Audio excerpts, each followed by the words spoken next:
అందరికీ నమస్కారం. మీ అందరూ తెలిసిందే, తెలుగుదేశం పార్టీ ఆదేశాల మేరకు నేను 2017 ఎమ్మెల్సీ ఎన్నికల్లో పోటీ దిగుతాం అనేది మీ అందరూ తెలిసిందే.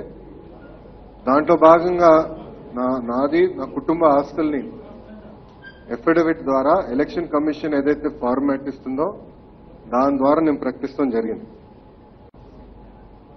దాంట్లో భాగంగా సాక్షి అదే ఇంకొన్ని పేపర్లు దాని గురించి ఈరోజు రాస్తాం జరిగింది. ప్రధానమైన అంశం ఏంటంటే 5 నెలల్లో 23 రెట్లు ఎలా నా ఆస్తి పెరిగిందని డైరెక్ట్ గా నా పైన ఆరోపణ చేస్తాం జరిగింది. దాని గురించి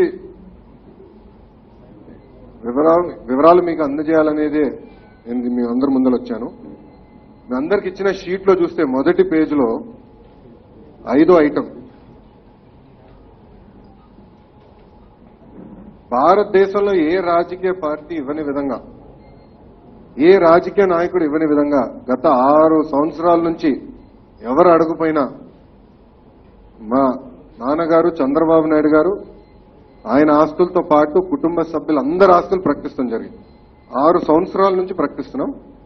దాంట్లో భాగంగా మీకు ఈ షీట్ ఇస్తాం జరిగింది. 6 సంవత్సరాలని కంపారిటివ్ స్టేట్మెంట్ ఇస్తాం జరిగింది. మీకు కూడా ఈజీగా ఉంటుంది. 5వ అంశం మీరు చూస్తే హెరిటేజ్ షేర్లు 23,66,400 షేర్లు నాకు ఉండటం జరిగింది. 2011 నుంచి 2016 వరకు 2,52,00,000కి కొన్నట్టు నేను డిక్లేర్ చేస్తాం జరిగింది. దీనికి వివరణ ఇవ్వాలి.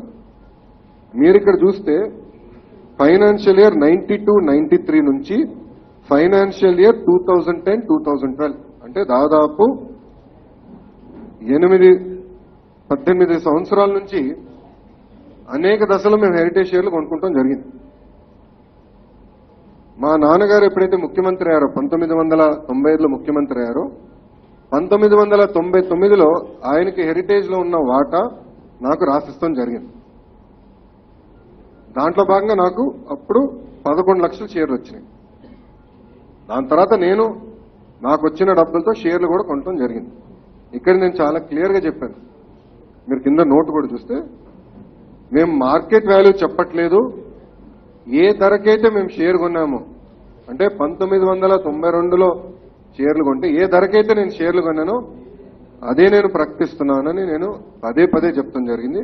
2011 నుంచి కూడా నేను అదే చెప్తాం జరిగింది.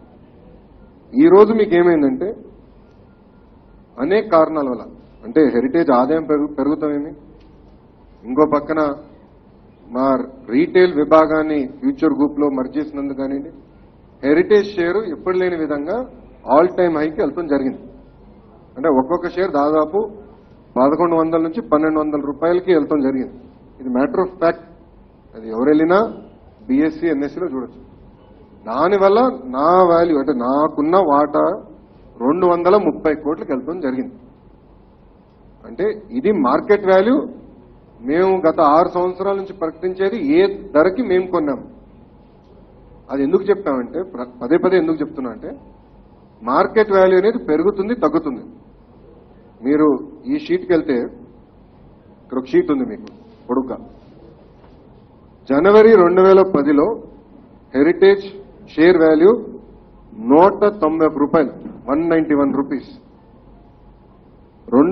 మార్చ్ కిందికి వచ్చేస్తే నెక్స్ట్ పేజ్ మార్చ్ 2017కి వచ్చే గల 1000 రూపాయలకి వెళ్ళింది హెరిటేజ్ షేర్. అంటే మీరు చూస్తే గ్రాడ్యువల్ గా పెరుగుతా వచ్చింది.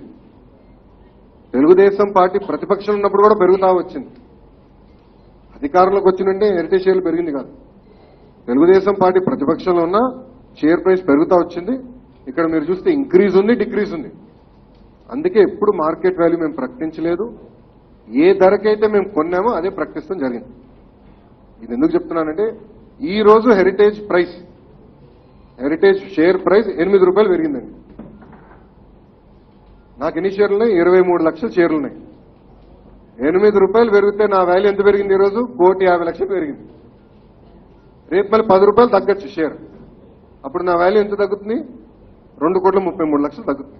సో షేర్ల ప్రైస్ అనేది మార్కెట్ నీడ్ బట్టి పెరుగుతుంటుంది, తగ్గుతుంది. అందుకే మేము ఎప్పుడు మార్కెట్ వాల్యూ ప్రకటించలే. మేము ఎప్పుడు ఏ ధరకైతే మేము కొన్నామో అదే ప్రకటిస్తాం జరిగింది. కానీ నాకు బాధ ఏంటంటే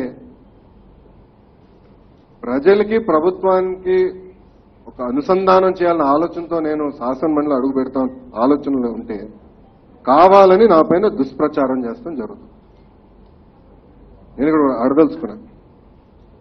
హెరిటేజ్ షేరు 10 రూపాయల షేరు 2200 రూపాయలు, అంటే హెరిటేజ్ షేర్ మధ్యలో స్ప్లిట్ బోనస్ వచ్చింది.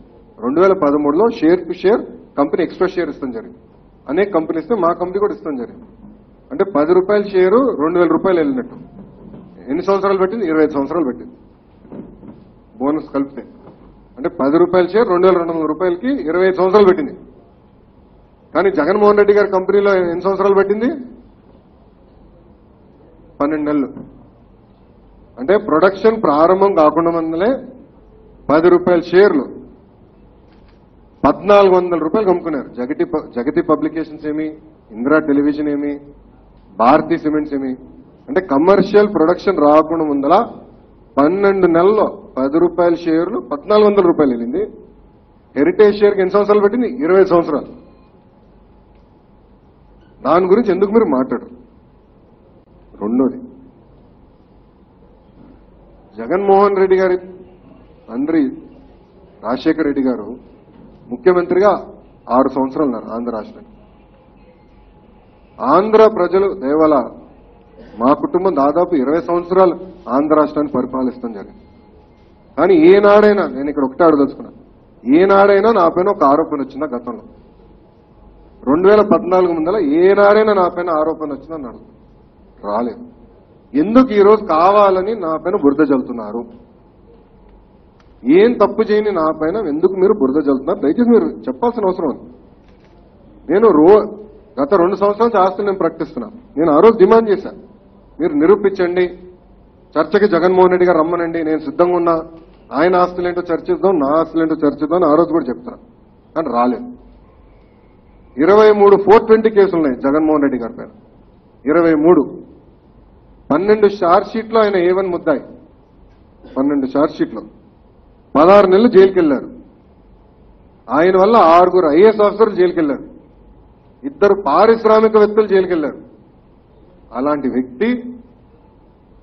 వ్యక్తి ఓన్ చేసే పేపర్ నా పైన మాట్లాడతాం. ఎంత దౌర్భాగ్యం!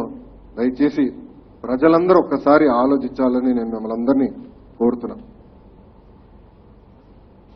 1992లో హెరిటేజ్ ని ప్రారంభిస్తాం జరిగింది.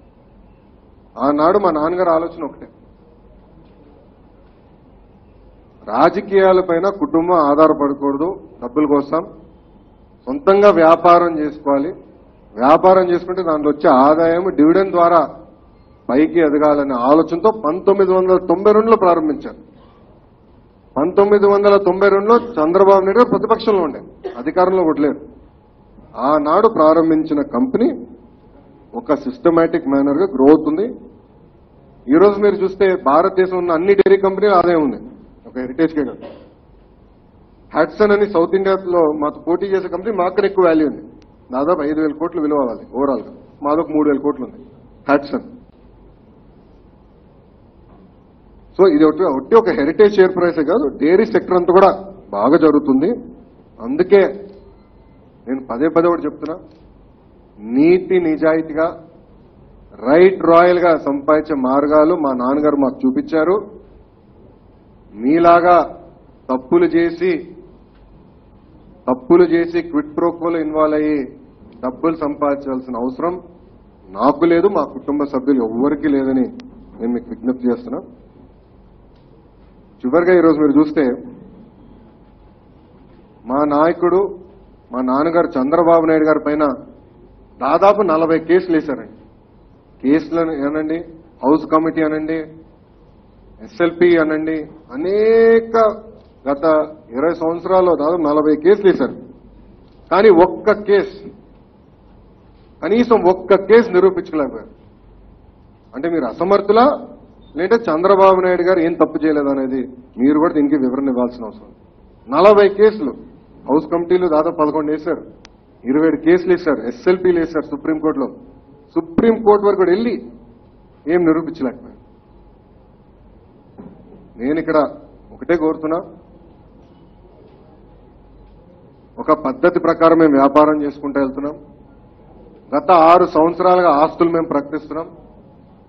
హౌస్కు కూడా, శాసనసభకు కూడా 3 సంవత్సరాలు ఇవ్వాల్సి వస్తే 3 సంవత్సరాలు ఇచ్చిన ఏకైక కుటుంబం మాది. జగన్మోహన్ రెడ్డి గారు ఎన్నిసార్లు ఇచ్చారు? ఒకే ఒకసారి ఇచ్చారు. 3 సంవత్సరాలు ఒకే ఒకసారి హౌస్కి ఇచ్చారు ఆయన. ఎందుకట్లా? ఎందుకు 3 సార్లు మీరు ఇవ్వలేదు? అంటే ఏంటి, ఏం దాచిపెడుతున్నారు మీరు ప్రజల నుంచి? అంటే మీరు ఒక నీతి చేస్తారు, మాకు ఒక నీతి పెడతారు. ఎంత అన్యాయం ఇది! నేను ఇంకా చివరికి ఒకటే చెప్పదలుచుకున్నా, ఒక పద్ధతి ప్రకారంగా బతికే కుటుంబం, నీతి నిజాయితీగా బతికే కుటుంబం. ఎందుకు నేను ఈరోజు ఇది గర్వంగా చెప్పగలుగుతున్నానంటే, నాకు తెలుసు ఎంత ఆదాయం వస్తుందో. మీరు కూడా నా అఫిడవిట్లో చూశారు. బ్రహ్మణికి శాలరీ కమిషన్ ద్వారా 4,20,00,000 వస్తుంది. ఆమెకి రైట్రాల్కి వస్తుంది. శాలరీ అనండి, కమిషన్ అనండి, డివిడెండ్ అనండి, అంతా సంపాదించుకుంటున్నాం కుటుంబం పరంగా. రైట్రాల్గా సంపాదించుకుంటాం, ఏం తప్పు చేయకుండా సంపాదిస్తాం. అంత డబ్బులు సంపాదించిన తర్వాత కూడా కావాలని ఇక్కడ ఇన్వాల్వ్ అయ్యారు. నేనంటే 5 రెట్లు 23 రెట్లు పెరిగిపోయిన 5 నెలలు అని దుష్ప్రచారం చేసి ప్రజల్ని తప్పుదారి పట్టించదని పదే పదే వాళ్ళకి విజ్ఞప్తి చేస్తున్నాం. చివరిగా ప్రజలు కూడా ఒకటే చెప్తున్నాం, స్మోకింగ్ కన్నా ఘోరమైంది సాక్షి పేపర్ చదువుతాం, ఛానల్ చూస్తాం. ఎందుకంటే ఆ పేపర్ చదివితే కొంచెం మెంటల్ ఇంబ్యాలెన్సే తప్పుతాం. లేనిది రాస్తారు, రిజైండర్లు ఇస్తే ప్రింట్ చేయరు. అందుకే ప్రజలందరినీ కోరుతున్నా, దయచేసి ఆ ఛానల్ చూడొద్దండి, ఆ పేపర్ చదవదండి. ఎందుకంటే అది మటుకు చూస్తే మనకే మైండ్ బ్లాక్ అవుతుంది. వాళ్ళు రాసే అబద్ధాలు, వచ్చే అబద్ధాలని 10 సార్లు చెప్పి నిజం చేసే ప్రయత్నం ఈరోజు సాక్షి మీడియాలో చేస్తున్నారు. ఇవన్నీ నేను, ఎందుకంటే ఇప్పుడు శాసన మండలిలో నేను చేరటం జరిగింది, ఏకగ్రీవంగా ఎన్నికలు జరిగినాయి. శాసన మండలిలో నేను లెటర్ తీసుకునే ముందల కావాలని నా పైన దుష్ప్రచారం చేసినప్పుడు ప్రజలకి వివరణ ఇచ్చేదానికి నేను ఈరోజు ఈ ప్రెస్ కాన్ఫరెన్స్ ఏర్పాటు చేస్తడం జరిగింది. పొద్దున కూడా నేను ఫేస్బుక్ లో, ట్విట్టర్ లో కూడా చాలా క్లారిటీగా చెప్పాను. కుటుంబం ఇది చాలా వివరణగా చెప్పాను. ఇక్కడ ప్రధానంగా షేర్ల గురించే మాట్లాడారు. అందుకే ఇవన్నీ క్లారిఫై చేసినాకే మేము ముందరికి వస్తాం సార్. అంతే, అట్లనే అనిపిస్తుంది. టైమింగ్ చూస్తే కావాలని చట్టసభల్లో వస్తున్నా కనుక అది మీరు వాళ్ళని అడగాలి. కరెక్ట్గా ఫీల్ అవుతున్నారు లేరు నాకు తెలియదు, కానీ ఎందుకు ఈ రోజు తీసుకొస్తున్నారు ఇష్యూ? నేను ప్రతి సంవత్సరం ప్రకటించేదే, ఎందుకు ఈ రోజు తీసుకొస్తున్నారు ఇష్యూని? వాళ్ళు దుష్ప్రచారం చేసినాక తీసుకొస్తున్నారు. చట్టసభలో నేను అడుగు పెడుతున్నా కనుక కావాలి దుమ్మెత్తి పోయేస్తే ముందలే డిఫెన్స్ పడుతున్నాను వాళ్ళు ఆలోచిస్తున్నారు. నేను డిఫెన్స్ పడను, నేను అఫెన్స్ లోనే వస్తాను. నేను తప్పు చేయనోడిని, నేను నాకెందుకు భయం ఉండాలి? మీరు తప్పు చేశారు, మీరు జైలు చుట్టూ తిరుగుతున్నారు, కోర్టు కేసులు చుట్టూ తిరుగుతారు. ప్రతి ఫ్రైడే మీరు వెళ్తున్నారు కోర్టుకి, నేనుగా. మీరు మా గురించి మాట్లాడతాం కరెక్ట్.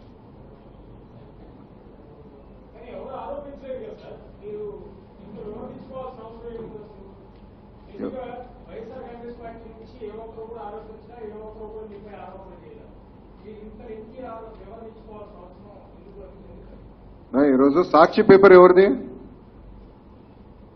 జగన్మోహన్ రెడ్డి గారిది, అవునా కదా? ఆయనే కదా మెజారిటీ షేర్ హోల్డర్. వాళ్ళ స్ట్రాటజీ ఏంటంటే నేను చెప్పాలి మీకు, ఈ రోజు రాస్తారు, రేపు ప్రెస్ కాన్ఫరెన్స్ పెడతారు. కావాలని దుష్ప్రచారం పేపర్ చేసినప్పుడు ఆ పేపర్ ఓనర్ ఎవరు? జగన్మోహన్ రెడ్డి గారు. ఆయన ఎవరు? President of YSRCP. అంటే ఆయనే రాయిపించినట్టే కదా ఇది.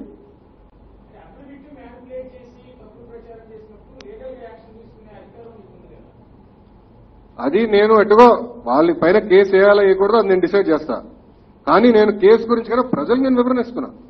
అంటే ఎట్లా అబద్దాలు చెప్తున్నారు, ఒక తప్పుని పదే పదే 100 సార్లు చెప్పి నిజంగా ఎట్లా మార్చాలని ప్రయత్నిస్తున్నారు, ప్రజలకు నేను సమాధానం చెప్తాను. I'm accountable to my people. ప్రజలకు నేను సమాధానం చెప్తున్నాను. జగన్మోహన్ రెడ్డి గారు చెప్పట్లేదు, సాక్షికి చెప్పట్లేదు.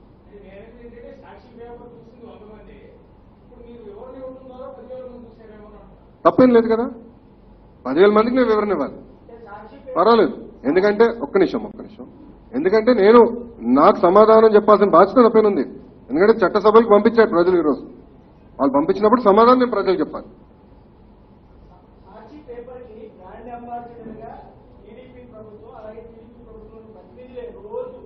జగన్ మీద పెట్టడం వల్లే ఆయన పాపులారిటీ పెరుగుతుందనేది ఈ పార్టీ అంటే ఈవెన్ ఇంటర్నల్ సర్వేలో కూడా దానికి మోడరేట్ సాక్షి పత్రికలే చూపిస్తున్నారు, అందులో వచ్చినటువంటి వార్తలే చూపిస్తున్నారు కదా, మీరేమో పబ్లిక్ చదవద్దని చెప్తున్నారు.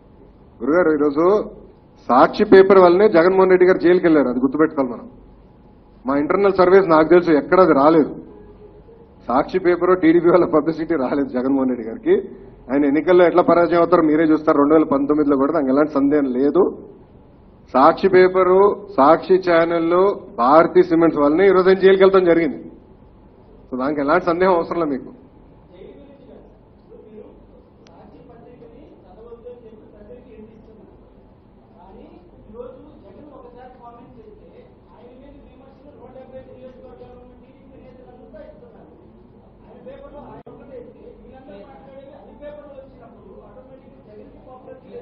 పాపులారిటీ కాదు గురుగారు, ఒక తప్పు అబద్ధం చెప్తుంటే వివరణ ఇవ్వాలి కదా ప్రజలకి. మేము ఏనాడు చంద్రబాబు నాయుడు గారు వ్యవసాయం దండగాని ఏనాడైనా చెప్పారా? నేను మిమ్మల్ని అందరిని అడుగుతున్నా. వీడియో ఉందా మీ దగ్గర? పేపర్ క్లిప్పింగ్ ఉందా మీ దగ్గర? చంద్రబాబు నాయుడు గారు ఏనాడు చెప్పలేదు. కానీ వ్యవసాయ కుటుంబం నుంచి వచ్చిన వ్యక్తి. మేము కూడా పాలు కూరగాయలు అమ్ముకుని బతికే కుటుంబం ఈ రోజున. మేము కూడా వ్యవసాయం డిపెండ్ అని ఏనాడు చెప్తారండి ఆయన. కానీ కాంగ్రెస్ నాయకులు ఆ రోజు ఏం చేశారు? పదే పదే ఒక అబద్దాన్ని 20 సార్లు చెప్పి నిజం చేపించారు. ప్రజలకే సందేహం వచ్చింది, ఓహో చెప్పారేమో నాకు సందేహం తీసుకొచ్చారు. అందుకే వివరణ ఇవ్వాల్సిన అవసరం మా పైన ఉంది ఈరోజు. లేదంటే ఇట్లనే చెప్తారు, లోకేష్ చూడు ముఖ్యమంత్రి కొడుకయ్యాడు, అందుకే 5 నెలలు 23 రెట్లు పెరిగిపోయినాయి. చూశారు కదా ఈరోజు పేపర్ చదువుతా ఎవరికైనా డౌట్ వస్తుంది. ఎంత అన్యాయం, వివరణ ఇవ్వాల్సిన అవసరం నా పైన. అందుకే నేను ఈరోజు ప్రజల ముందరకు వస్తాం జరిగింది.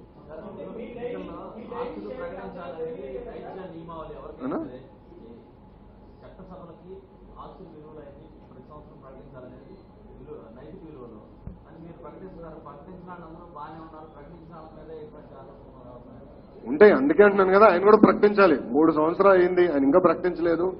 అది నేను ఎటుగా హౌస్కి వెళ్ళినా స్పీకర్ గారితో నేను మాట్లాడతా.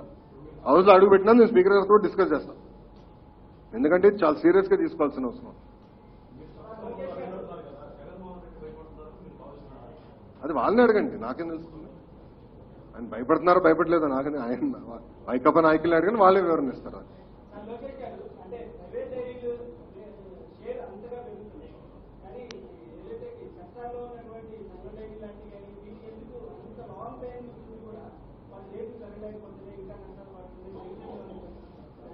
విశాఖ డైరీ, సంఘం డైరీ ఇది నష్టాల్లో లేవు. ఒక విజయ కోఆపరేటివ్ తప్ప ఏ కోఆపరేటివ్ ఆంధ్ర తెలంగాణ రాష్ట్రంలో నష్టాల్లో లేవు. కరీంనగర్ డైరీ తీసుకోండి, విశాఖ డైరీ తీసుకోండి, సంఘం డైరీ తీసుకోండి, మంచి ఆదాయాలతోనే. హెరిటేజ్ కన్నా ఎక్కువ పర్సెంటేజ్ ఆదాయాలు వాళ్ళకి వస్తున్నాయి. మీరు విశాఖ డైరీ తీసుకుంటే హెరిటేజ్ కన్నా ఎక్కువ ఆదాయం వస్తుంది విశాఖ డైరీ. నేను హెరిటేజ్ లో 5 సంవత్సరాలు పనిచేశాను. రోజు మా ఎంప్లాయీస్ తో చెప్పాడు నేను, అరే విశాఖ డైరీ చూడు ఇంకా మనకన్నా బాగా చేస్తున్నారని. ఆ వివరణ నేనే చేశాను. సో వాళ్ళు కూడా చాలా ఆదాయం వస్తుంది. ఒక్క ప్రైవేట్ రంగమే కాదు, 2 రంగాలు వస్తున్నాయి. కరెక్ట్.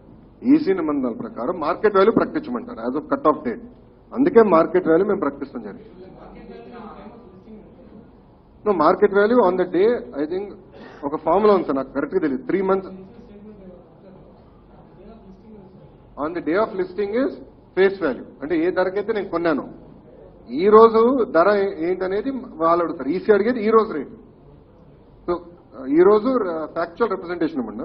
ఆ రోజు మన కొనిన ధర. Price of acquisition is different from current price. ఇప్పుడు అందరం షేర్లు కొంటాం, అందరం భూములు కొంటాం. ఏ ఆస్తి కొంటాం?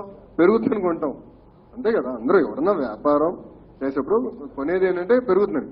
హెరిటేజ్ వాళ్ళు కూడా సబ్స్క్రైబ్ చేస్తాం, పెరిగింది. గాడ్ విల్లింగ్, దేవుడి దయవల్ల పెరిగింది. ఏం లేదు, మీరు నా చూస్తే 2 ల్యాండ్స్ నేను అమ్మేశాను అప్పులు కట్టుకున్నాక. Other than that everything is లేదు. ఒక కారు 2 కార్లు ఏదో కొని ఉంటాను అంతే. లాస్ట్ 3 years కార్లు కొన్నాను అంతే. అదర్ దెన్ దట్ ఒక్క షేర్ కొనింది లేదు, అమ్మింది లేదు. ఆస్తులు కూడా యాజ్ ఇట్ ఈస్ కొనే. హైదరాబాద్ ల్యాండ్ పైన ఇల్లు కడుతున్నాయి ఇప్పుడు. అదొకటి ఏంటంటే నెక్స్ట్ ఇయర్ రిఫ్లెక్ట్ అయ్యి హైదరాబాద్ ల్యాండ్ లో ఇల్లు కడుతున్నాం. జాయింట్ ఒక సైడ్ ఒక 1200 గజాలు నాన్నగారిది, ఇటు 1200 నాది. ఇద్దరం కలిసి ఒక ఇల్లు కడుతున్నాం అంతే. దేవాంశ్ కోసం ఒక ఇల్లు కడుతున్నాం. అది రేపు రిఫ్లెక్ట్ అవుతుంది వచ్చే మార్చ్ ఎఫిడవిట్లో. లేదు సార్, ఒక్క నిమిషం.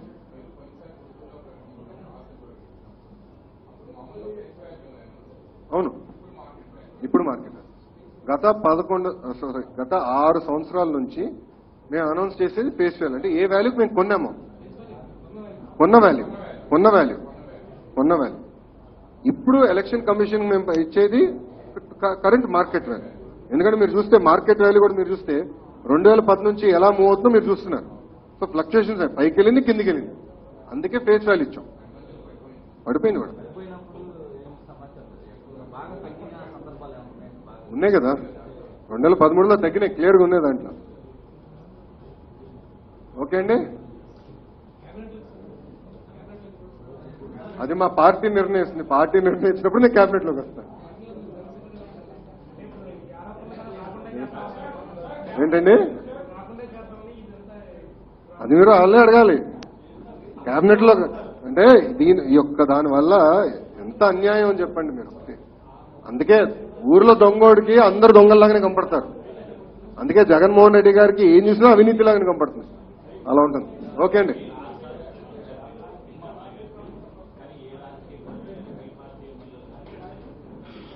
ముందల పార్టీ నాయకులందరూ ప్రకటిస్తే బాగుంటుంది. అందుకే జగన్మోహన్ రెడ్డి గారు ప్రకటిస్తే బాగుంటుంది. ప్లస్ ఎథిక్స్ కమిటీకి ఆయన 2 సంవత్సరాలు ఏదైతే ఇవ్వలేదో అది కూడా ఇస్తే బాగుంటుంది. ఓకే అండి, థ్యాంక్ యూ వెరీ మచ్.